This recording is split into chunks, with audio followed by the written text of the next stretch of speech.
Hey there, bunny fans. This is Fiona here, the bunny coach, and this is Moose. So today I wanted to talk to you about the importance of vaccinating your rabbit. It's quite a new thing in some countries to have the vaccinations available. I know it's only in the last year or so that they've been available in America, and they've been very slow to come through.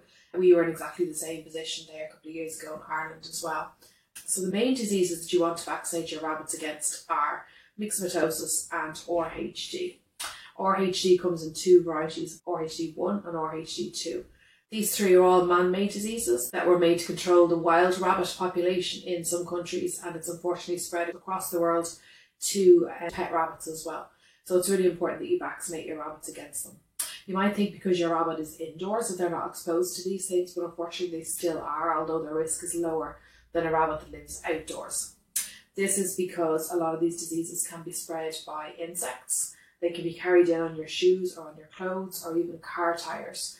So wherever you're going, you might be exposing yourself to picking up these diseases and unfortunately bringing them back to your rabbit in your own home. All it takes is for you to be walking the dog somewhere in the woods, or for you to go into a pet shop where somebody else has had something like this in their home and then they have walked to the pet shop before you, or for an insect carried in from a wild rabbit in a field, and then you have got it in your house, unfortunately. Myxomatosis is a really heartbreaking disease. They end up with all these lesions and lumps and bumps all over their faces, and the chances of them being treated successfully are really, really low. It's very painful for them and it's a really horrible disease. RHD1 and 2 actually attack the internal of your rabbit, and so your rabbit can seem absolutely fine and then just drop dead suddenly within a couple of hours. It causes internal bleeding, and sometimes there's no obvious symptoms to it, and you just find your rabbit dead and they were jumping around a few hours beforehand with you. It's really, really shocking and awful. It's really, really sad, and it's really shocking for people when it happens like that so fast. But the good news is that they are preventable, so it's very important to get the vaccinations from your vet.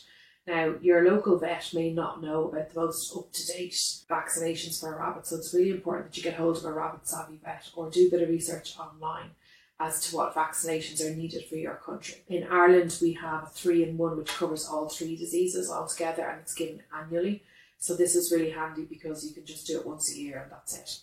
But they can come in different combinations. Sometimes myxomatosis and the RHD1 come together because they were around first, and then the RHD2 could be a second shot that you might need for your rabbit as well. So my advice is to always vaccinate your rabbit against these diseases, because it's just so upsetting when they can die so suddenly like that, or suffer really horribly from the myxomatosis, and it's avoidable if you can get the vaccinations. If you are having trouble getting the vaccinations, do ask your vet to get them in for you. One of the main supply problems that we were having in Ireland was with the RHD2. We had the myxomatosis and the RHD1 for a while, but the RHD2 was a bit slower to come in, and that was because it was only available in 50 vial doses, which meant that they had to give all 50 doses within something like 5 hours. Once the vial was actually open, it went off within a few hours. So the vets used to have to schedule clinics to get lots of rabbits all in one go vaccinated, and if they didn't get enough rabbits in, then they didn't do it because it wasn't worth the cost of opening the vial and not using it all. It is, however, now available in single vial doses, which means they can just give it to your rabbit whenever you're in the vet surgery. So hopefully that will be the case in other countries soon as well.